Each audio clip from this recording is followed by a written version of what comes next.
사무엘상 21장 10절부터 15절 말씀을 가지고 광야에서도 경험하는 하나님의 선하심이라는 제목으로 말씀을 상고하도록 하겠습니다.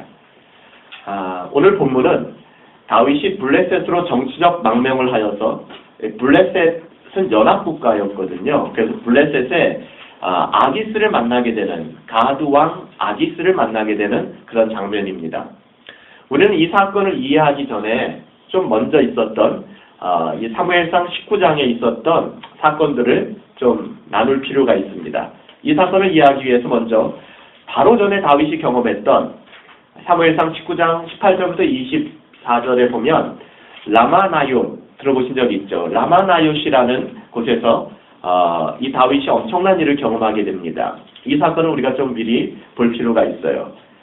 다윗은 자신을 죽이려고 추격하는 사울 왕을 피해서 어디로 도망갔냐면 이스라엘의 정신적 지주였고 당시 이스라엘의 선지자였고 다윗의 정신적인 지주였죠. 누굽니까? 사무엘을 향하여 갔습니다. 그래서 사무엘은 그 당시에 모든 사역을 다 이제 마무리하고 정계에 은퇴하여서 어디가 있었냐면 라마라는 지역에 사무엘이 가 있었습니다. 이제 다윗이 사울에게 쫓겨서 어디를 가야 될지 모르겠는 거예요. 그래서 사무엘이 머물고 있는 라마라는 곳으로 피신을 가게 됩니다. 근데 그 라마라는 지역에는 나욤이라는 그런 공동체가 있었어요. 그러니까 라마는 지역 이름이고요. 나욤은 공동체 이름입니다. 나욤이라는 이렇게 공동체의 모임이 있었는데, 그 지역이 있었는데, 이게 어떤 곳이었냐면은 특별히 선지자들을 양성해내고 길러내는 곳이었어요. 선지자 사관학교처럼. 어떻게 보면 거기에 사무엘이 가 있었고, 다윗이 어떻게 보면 우리가 이제 좀 정치적으로 좋지 않았을 때, 우리가 군사정권이나 이랬을 때 보면은 항상 이제 시국선언하고 시국적인 문제를 좀 이렇게 다루는 사람들이 어디로 갑니까? 명동성당으로 들어가잖아요. 왜냐하면 명동성당에 들어가면은 공권력이 들어올 수 없으니까 항상 그랬던 때가 있었습니다. 마찬가지로 어떻게 보면 다윗은 사울로부터 지금 추격을 당하고 있고, 그리고 사울의 정부군이 자기를 추적했기 때문에 어디로 도망가야 될까 생각하다가 사무엘이 머물고 있는 어떻게 보면 신성한 지역이죠. 라마라는 곳으로 갔고 거기 나욤이라는 공동체 안에 들어가게 된 것입니다. 근데 여러분들 이쯤 되면 사울왕이 포기해야 되는데 사울왕은 영적인 분별력을 완전히 상실했어요. 영적인 분별력을 완전히 상실했습니다. 영적인 분별력을 상실한 사울왕은 그곳까지, 어디까지요? 라마 나욤까지. 거기가 어디라고요? 그렇죠? 거기가 어디라고? 거기까지 군사들을 보내게 됩니다. 그리고 다윗을 잡으려고 합니다. 하지만 성경에 보면 번번이 실패해요. 왜 실패하는지 아십니까? 아주 신비한 일이 벌어집니다. 다윗을 잡으려고 갔던 그런 사울의 정부군들, 그리고 사울의 그 군사들이 하나님의 영이 임하시니까, 어디에? 라마 나욤에 성령님이 임하시니까 그들이 다른 선지자들처럼 예언을 하고 황홀경에 빠지는 거예요. 다시 말하면 하나님의 강권적인 역사가 그 사람들을 사로잡기 시작하는 거예요. 사울이 다윗을 잡으려고 군사를 보낼 때마다 다윗을 잡으러 갔던 군사들이 거기서 성령 받고 거기서 황홀경에 빠지기 시작하는 거예요. 결국 이것도 안 되고 저것도 안 되니까 사울왕이 직접 나서게 됩니다. 그래서 다윗을 잡으려고 라마 나욤까지 달려갔습니다. 근데 어떤 일이 벌어졌는지 아십니까? 그 악한 사울에게도 그런 황홀경이 경험되기 시작합니다. 하나님의 신이 강권적으로 사울을 잡으니까 그가 예언을 하고 그가 황홀경에, 무아지경에 빠졌습니다. 이 일이 그냥 그 소문이 이스라엘에 자자하게 났던 것 같아요. 그래가지고 이스라엘 전역에 어떤 말이 유행이었냐면 사울도 선지자들 중에 있느냐라는 말이 유행했어요. 왜냐하면 사울 왕이 라마 나욤에 들어가서 막 예언을 하고 황홀경에 빠진 것을 사람들이 본 거예요. 그러니까 사람들이 그러면 사울 왕도 선지자 중에 한 사람이냐? 라는 말을 유행시킬 정도로 이 사건은 굉장히 큰 사건이었습니다. 여러분 보세요. 이런 일들을 바라보면서 여러분들은 어떤 생각을 합니까? 여러분들이 다윗이라면 어떤 마음을 가질까요? 하나님께서 나를 지켜주시는구나. 사울왕이, 저 못된 사울왕이 나를 잡으려고 군대를 보냈는데 그 군대들이 하나님의 영이 임하시니까 다윗을 잡을 수 없게끔 황홀경에 빠지고 하나님을 경험하고 돌아가고, 심지어는 사울왕까지 왔는데도 하나님이 도와주시는 걸 경험하는 거예요. 아, 하나님이 나를 지켜주시는구나, 이런 생각을 하지 않겠습니까? 근데 보세요. 오늘 본문 이전에 일어나는 이 사건에 있어서 다윗은 굉장히 다급해진 상황이었거든요. 도망자의 신세였으니까요. 그럴 만한 여유가 없는 거예요. 삶에 그런 여력이 없는 거예요. 다윗은 우리의 생각과는 다르게 그런 믿음의 태도를 보이지 않습니다.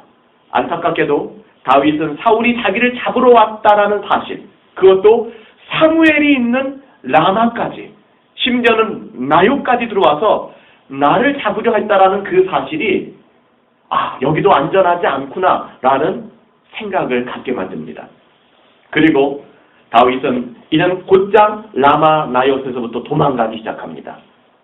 그러니까 분별력을 잃은 거예요. 다윗도 하나님이 진짜 나를 도우시는구나라고 고백해야 되는데, 아니 사울이 여기까지 찾아왔어? 큰일 났다, 도망가야겠다. 믿음의 사람 다윗이 적어도 이 순간만큼은 적어도 하나님께서 나를 지키신다라는 확신보다 추격자 사울이 더 커 보였던 것 같아요. 추격자 사울이 지금 하나님이고 뭐고, 하나님이 선하심이고 뭐고, 지금 내 앞에 떨어진 이 발등에 떨어진 불이 너무나 더 크게 느껴지는 거예요. 다윗도 그랬다니까요. 이 상황을 사무엘상 20장 1절에서 이렇게 기록하고 있습니다. 다윗이 라마나요에서 도망하여 요나단에게 이르되 내가 무엇을 하였으며 내 죄악이 무엇이며 내 아버지 앞에서 내 죄가 무엇이기에 그가 내 생명을 찾느냐.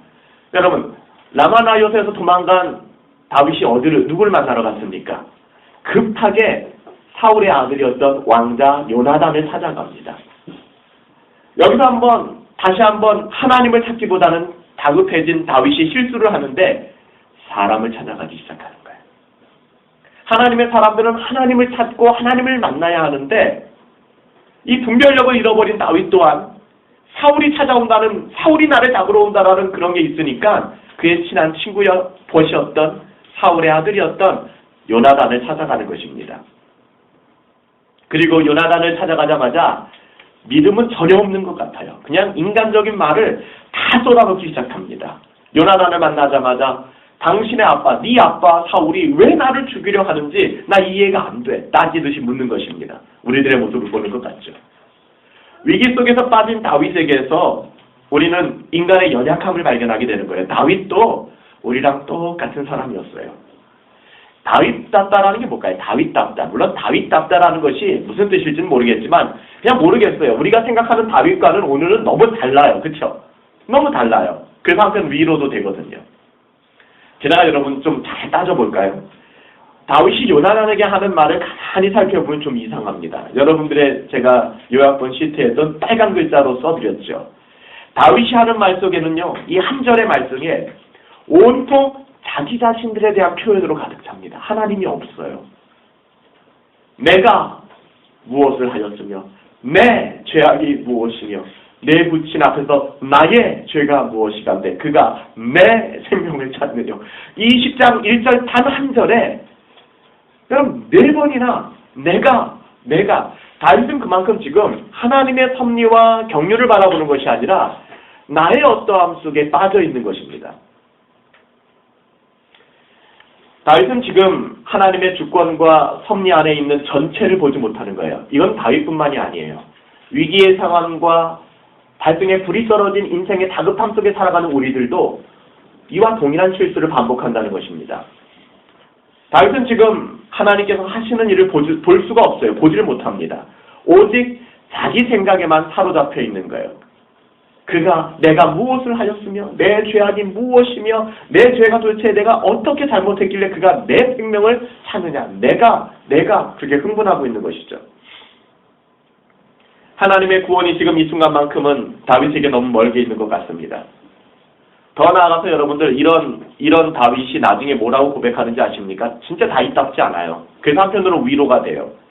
사무엘상 20장 3절에 가면은 다윗이 이렇게 요나단에게 아주 치명적인 말을 던져요. 자기의 신앙에 있어서. 나와 사망의 사이는 한 걸음뿐이다. 그렇게 얘기를 합니다. 이게 무슨 말일까요? 나 죽게 되었다라는 말이에요. 라마나요트에서 하나님이 도와주셨잖아요. 하나님이 함께 하셨잖아요. 근데 그거를 보지 못하는 다윗이에요. 그리고 요나단을 찾아가서 어떻게 보면은 넋두리를 풀어놓는 거죠. 네 아빠 사울 때문에, 너희 아버지 때문에 내가 죽게 생겼다. 요나단, 너 나를 알지? 내가 얼마나 정직하고 내가 얼마나 올바르게 살려고 노력했니? 근데 네 아빠가 왜 나를 죽이려고 하니? 나 미칠 것 같아. 지금 이러고 있는 거예요. 거기서 끝나지 않고 이렇게 얘기하는 거죠. 나와 사망의 사이는 한 걸음뿐이다. 나 이제 죽었어. 다 끝났어. 뭐 이렇게 고백하는 것입니다. 이 이야기를 마친 다음에 결국 다윗은 사무엘이 거하는 라마나요트를 떠나서 정처 없는 떠돌이 인생을 살아가게 됩니다. 이 떠돌이 인생, 이 광야길로 다윗이 들어가게 되는데요. 요나단에게 그 말을 던지고 나서 이제는 또 광야의 인생을 살아가게 되는데, 다윗이 헤브론에서 유다의 왕으로 먼저 세워지게 되거든요. 이후에 30세에 그 일이 벌어집니다. 그러니까 그가 그 나이 30이 되기 전에, 그 30이 되고 헤브론에서 유다의 왕으로 기름 부음을 받기 전까지, 왕으로 세워지기 전까지 이제 요나단과 결별한 헤어진 다윗은 광야 속으로 들어가게 됩니다. 적어도 여러분들의 나이대인 것 같아요. 이때가. 그렇죠. 여러분들의 나이대죠. 젊은이들 같은 경우는.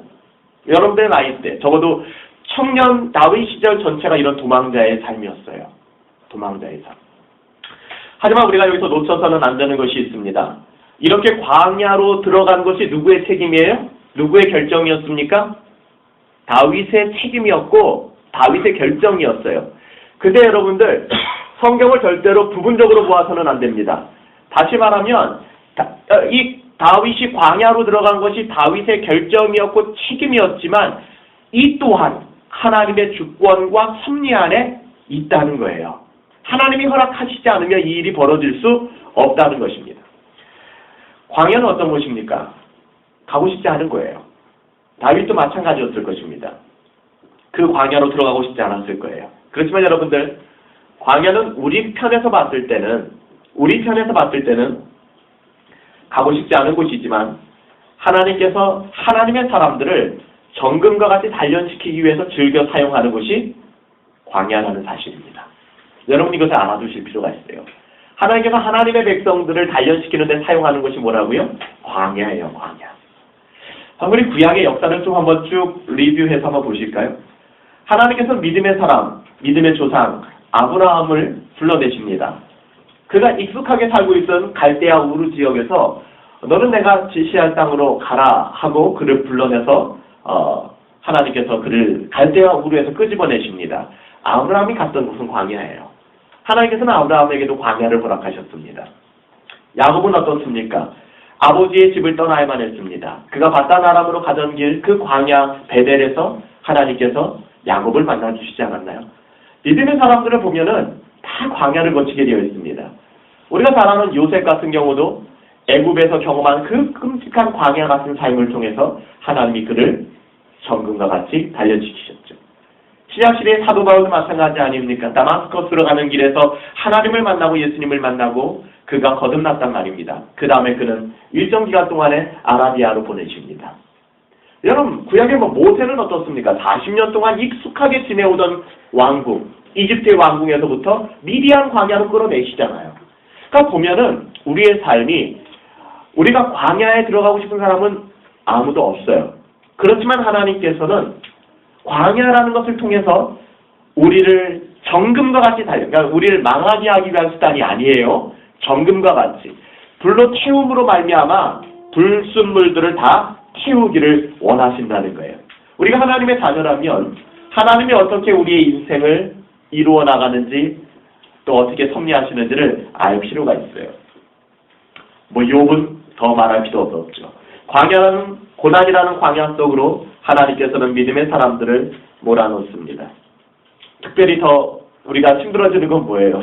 하나님 앞에 잘못한 것이 없음에도 불구하고 오늘 다윗처럼 실수하고 다윗처럼 넘어져서 그렇게 들어갔으면 할 말이라도 있잖아요. 근데 대부분은 어떤 경우에는 전혀 내가 잘못한 것이 없는데도 하나님께서는 우리를 광야에 밀어넣기도 한다는 것입니다. 그것을 각자 동일하게 우리가 광야에서 경험하는 것은 홀로됨이에요. 광야는 그런 곳입니다. 여러분들, 다윗은요, 이 광야를 제대로 경험했으면 광야 가운데 들어가지 않았을 거예요. 근데 그는 요나단 찾아가고, 이 뒤에 보세요. 다윗이 실패한 한 장면을 우리가 계속 보는 건데요. 계속 사람을 찾아다닙니다. 그리고 사람을 피해서 도망쳐 다닙니다. 광야로 하나님께서 그를 밀어넣는 이유는 뭐냐면요. 홀로 되기 위함이에요. 홀로 되기 위함. 철저하게 홀로됨을 경험하라는 것입니다. 여러분들 가운데 광야에 서 계신 분들 계십니까? 사람 찾지 마시고 홀로 되어 하나님을 바라보시기 바랍니다. 여러분들, 하나님께서 이렇게 다윗을 광야 가운데 밀어넣었습니다. 하나님의 목적, 하나님의 뜻을 깨닫게 하기 위하여. 그렇다면 하나님께서 왜 사랑하는 자녀들을 광야 가운데 인도하시는 것일까요? 거기서 우리가 알게 되는 유익은 무엇일까요? 하나님께서는 광야의 그 외롭고 고통스러운 과정들, 이 광야는 외롭고 고통스러워요. 이 과정들을 통해서 하나님의 자녀들에게 바로 하나님 자신은 내가 어떠한 존재인가를 우리에게 극명하게 보여주신다는 것입니다. 그래서 어떤 것보다도 더 귀한 것은, 이 광야의 은혜가 귀한 것은 하나님을 경험한다는 거예요. 그러니까 보세요. 여러분이 광야 가운데 있습니다. 근데 그 광야 가운데서 하나님을 경험하지 못한다면은 그 참 비참한 거예요. 그러니까 여러분들 하나님께서, 요셉이 그랬고요. 야곱이 그랬고요. 그 광야의 시간 동안에 그들은 하나님이 어떠한 분이신지를 외롭고 힘든 싸움 속에서 다시 발견하고 깨닫게 된 거예요. 하나님께서 믿음의 사람들을 광야로 집어넣는 이유는 간단합니다. 하나님을 경험하기를 원하는 거예요. 우리가 광야를 경험하기 전에는 지식으로, 머리로 하나님을 경험합니다. 여러분들, 이것은 진정한 하나님을 아는 지식이라고 할 수 없어요. 근데 우리가 머리로 알고 있었던 것을 가지고 광야로 들어가게 되면은 위기를 만나고 어려움을 만나면 드디어 내 머리로 알던 하나님을 아는 지식이 나의 삶으로 녹여지게 됩니다. 여기까지 와야 되는 거예요. 이게 광야의 은혜입니다. 하나님을 사랑한다고 하지만, 하나님을 잘한다고 하지만 너무 많은 사람들이 광야에 들어가서 그냥 픽픽 쓰러져 버리는 것을 보게 된다는 거예요. 광야는 우리가 알고 있던 하나님의 어떠하심을 삶을 통하여 증명하는 그런 곳이 된다는 것입니다. 그래서 광야는 은혜예요.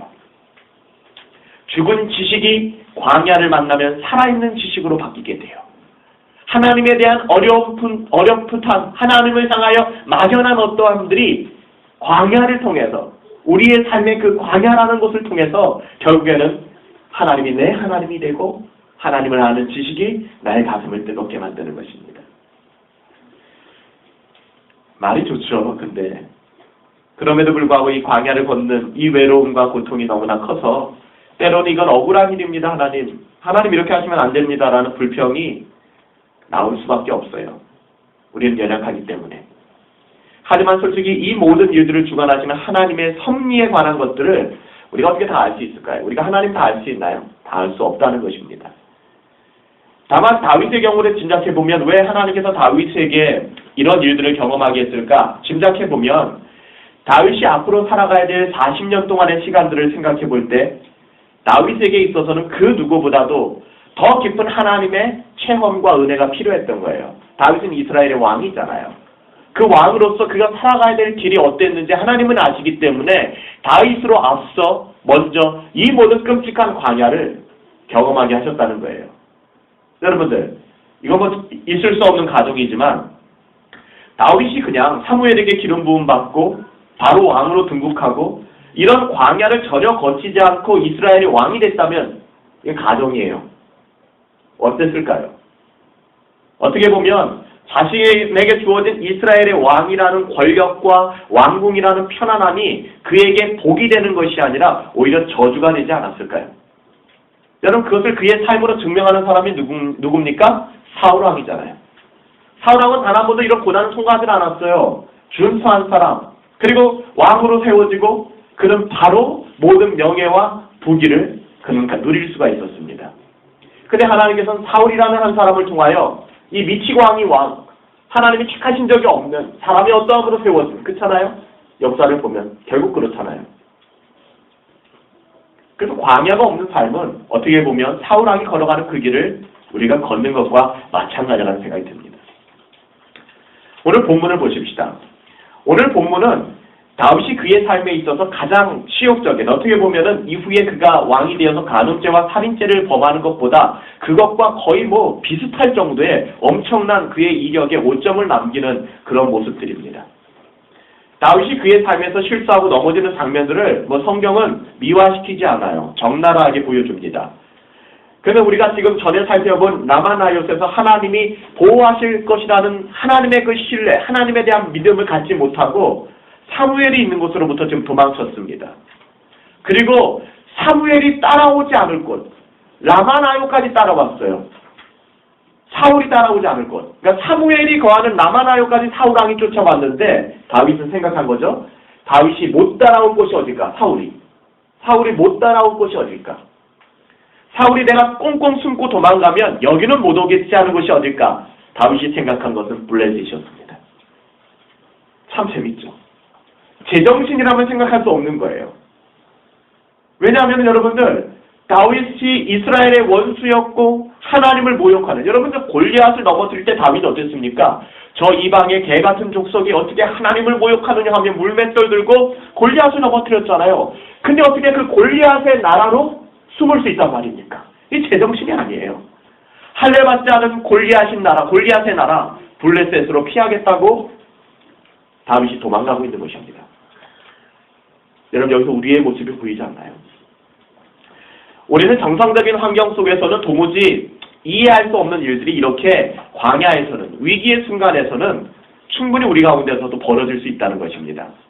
이건 여러분들 다윗이 행했지만 이거는 옳지 않은 일이었어요.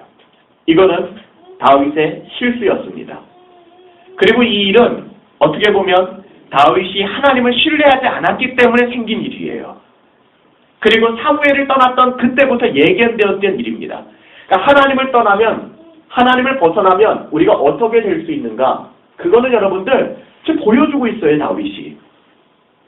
다윗은요, 하나님을 신뢰하기보다는 하나님을 믿지 못하니까 사람을 무서워하기 시작합니다.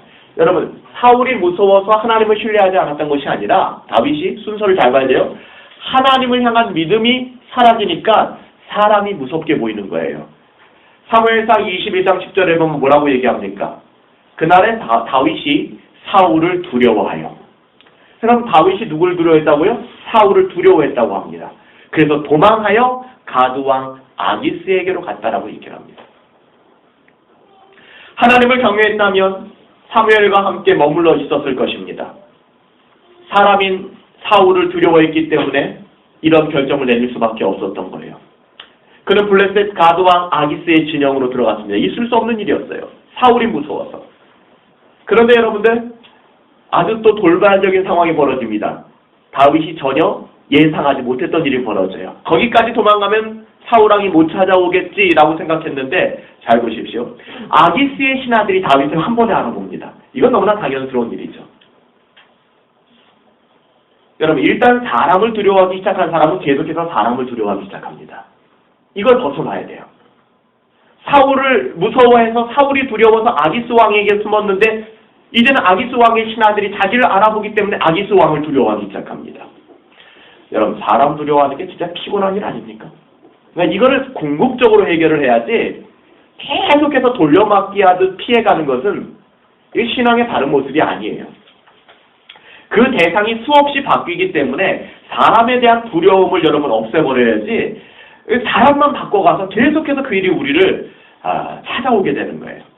다른 존재가 또 우리를 기다리고 있고 이거 피하면 또 다른 존재가 우리를 기다리고 있고 피곤한 인생 아닙니까? 결국 다윗이 결정한 것은 그의 인생에 있어서 진짜 있을 수 없는 일을 자행하고 맙니다. 자기 목숨을 구제하고자 실정한 척하는 거예요. 미친 척하는 것입니다. 그들 앞에서 행동이 변화해서 갑자기 미친 척하기 시작합니다. 대문짝을 끄덕거리고 침을 수염에 흘리고 그의 연기는 굉장히 훌륭했던 것 같습니다. 그래서 아기스 왕이 이렇게 얘기하죠. 오늘 본문에. 내가 미치광이가 부족해서 정신병자가 부족해서 이 자를 내게로 데리고 왔느냐? 그리고 다윗을 쫓아냅니다. 이것도 사실 이해할 수 없는 부분이죠. 어떤 왕이 골리앗을 넘어뜨렸던 적장이 미친 척하고 들어왔다고 그 사람을 그냥 내보내 주겠습니까? 자기 원수인데 죽여버려야죠. 이걸 통해서 우리가 뭘 알 수 있어요? 하나님은 다윗을 도와주고 계신 거예요. 하나님이 역사하고 계신 거예요. 어쨌든 다윗은 아기스 왕으로부터 도망쳐서 살아왔습니다. 그 다음에 그가 간 곳이 어딘지 아십니까? 그 블레셋 진영에 있는 아둘람 굴이라는 곳에서 숨어있기 시작합니다. 그는 아둘람 굴로 들어갔습니다. 근데 여기서 어떤 장면이 벌어지냐면요. 이게 그 사무엘상 22장 1절부터 5절에 나오는 장면인데요. 다윗이 아둘람 굴에 숨었을 때에 다윗의 가족들이 이야기를 듣습니다. 여러분 가족들은 지금 어디 있죠? 다윗의 가족들은 이스라엘에 있어요. 근데 지금 다윗은 블레셋으로 도망쳐와서 아둘람 굴에 숨어 있습니다. 근데 여러분들 이스라엘에 있는 다윗의 가족들은 마음이 편안했을까요? 아니에요. 이미 다윗이 사울의 역적이 되어 있었기 때문에 그들도 불안정했어요. 그래서 다윗의 가족들이 이제는 전부 다 아둘람 굴로 돌아오게 되는 것입니다. 거기서 끝나지 않아요. 하나님의 위로가 나타나는데요. 다윗이 이렇게 혼자 아둘람 굴로 숨어들었을 때 그의 가족들이 찾아오기 시작했고 그리고 사람들을 붙여주시기 시작합니다. 참 기묘하죠. 하나님께서 진짜 얼마나 은혜로우신 분인가가 여기서도 나와요. 하나님께서 죽을 만큼 우리를 밀어붙이지 않아요. 너 사람 훈련 똑바로 해야 돼. 너 사울 무서워서 도망쳐 나왔어? 너 아기스 왕 무서워서 도망쳐 나왔어? 너 끝까지 혼자 한번 죽어봐. 이렇게 하지 않는 것 같아요. 그 죽을 것 같으니까 하나님이 사람들을 보내주시는 거예요. 참 하나님 너무 좋지 않습니까? 근데 어떤 사람들을 보내주시냐면요. 가난한 자들, 환난당한 자들, 소외된 자들, 빚진 자들, 마음이 원통한 자들이 한두 명이 온 것도 아니에요. 400명이나 모여들었습니다. 다윗을 중심으로 해서. 이때 여러분 다윗이 체험한 하나님은 어떤 하나님입니까? 광야에서. 그는 보세요. 블레셋으로 도망갔다가 도리어 미친 척해서 간신히 살아나왔습니다. 그리고 아둘람 굴로 피신해가지고 헉헉거리고 있는데 어떻게 알았는지 부모 형제들이 그리고 억울하고 원통한 사람들이 몰려와서 큰 무리가 된 거예요. 공동체를 이루기 시작한 것입니다.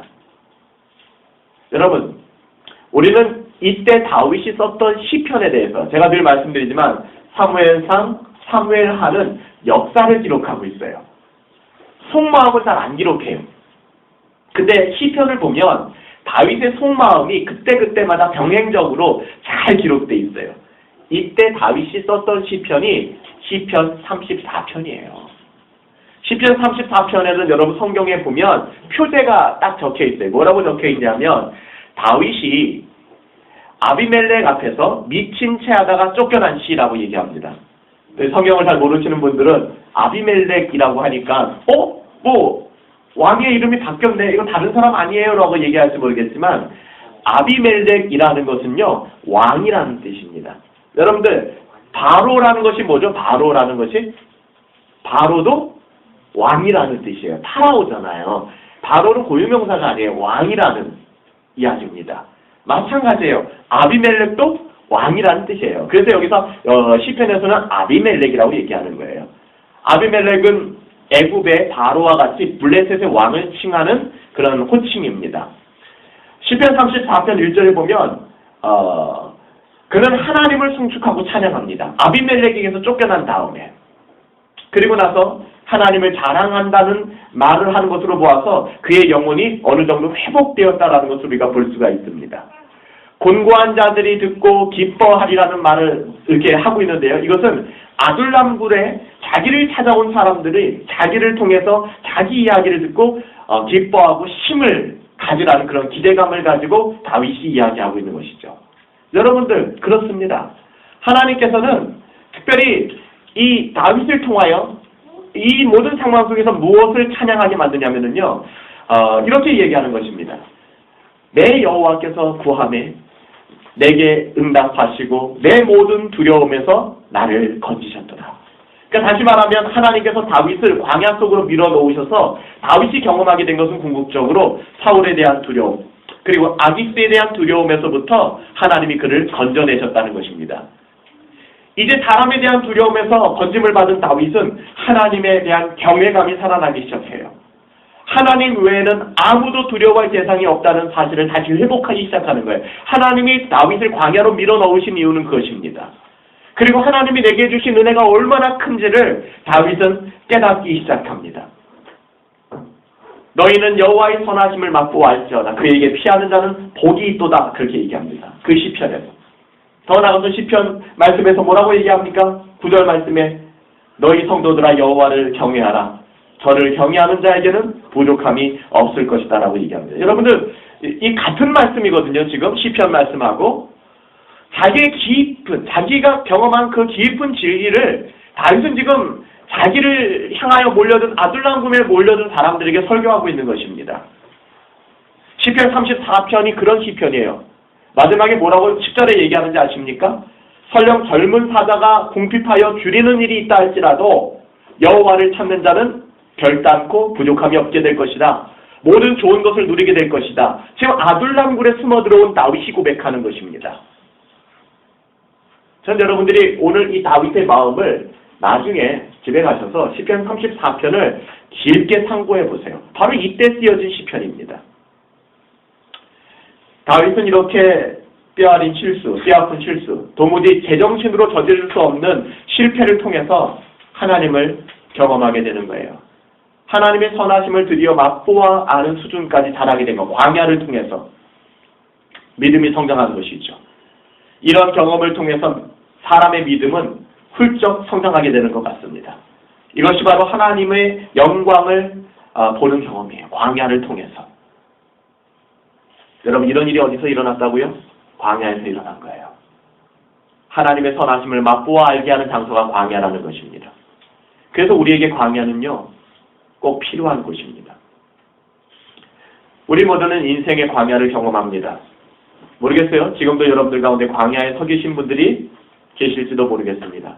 하지만 중요한 것은 여러분들이 지금 광야에 서 계신가 안 계신가의 문제가 아니라 그 광야에서 하나님의 선하심을 경험하고 계십니까 하는 질문이에요.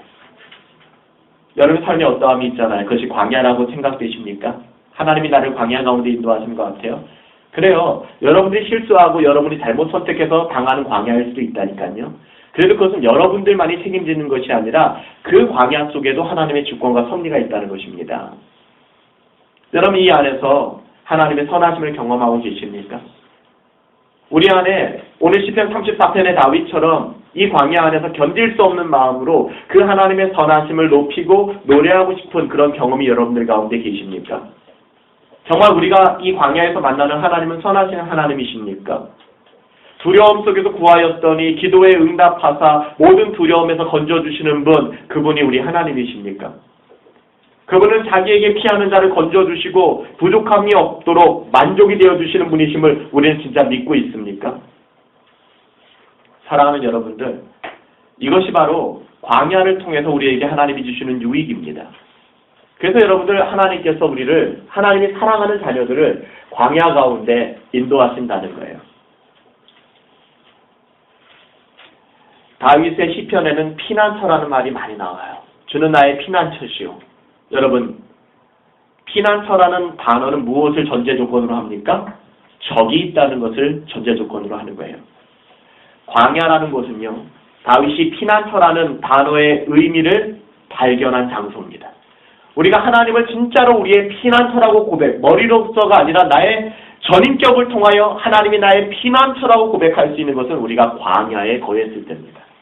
책상에서 그것이 일어나는 것이 아니에요. 우리의 삶을 통해서.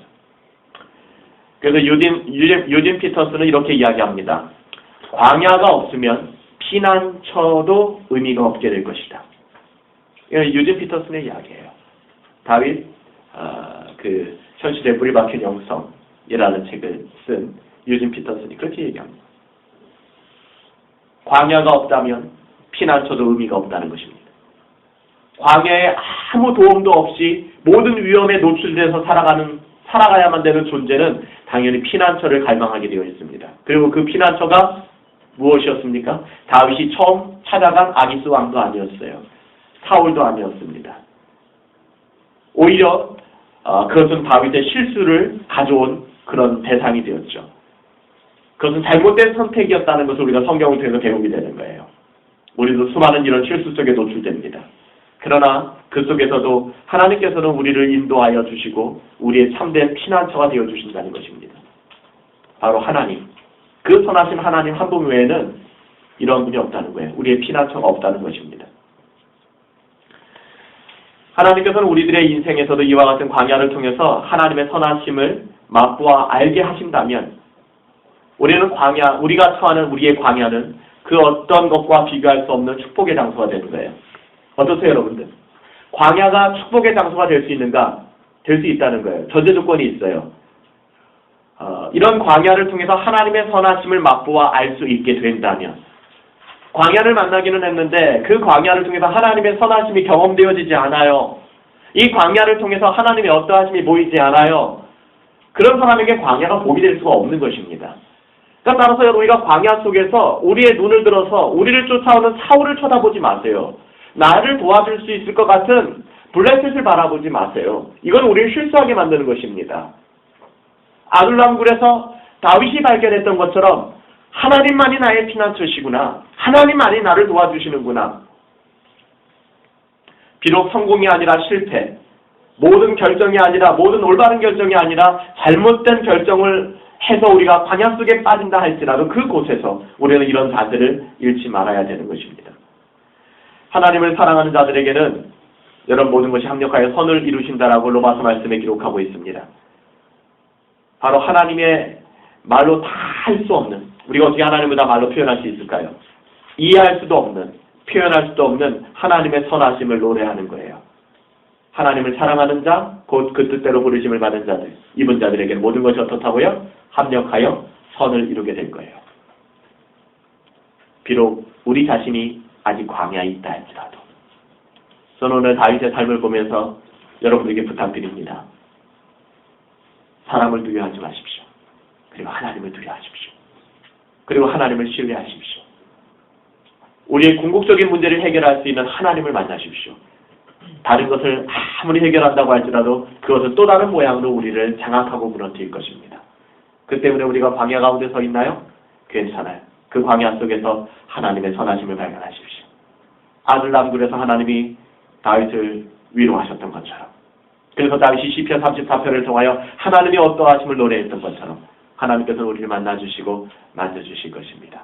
그런 하나님의 은혜가 저와 여러분들 가운데 있게 되기를 예수님의 이름으로 축복합니다. 기도하겠습니다.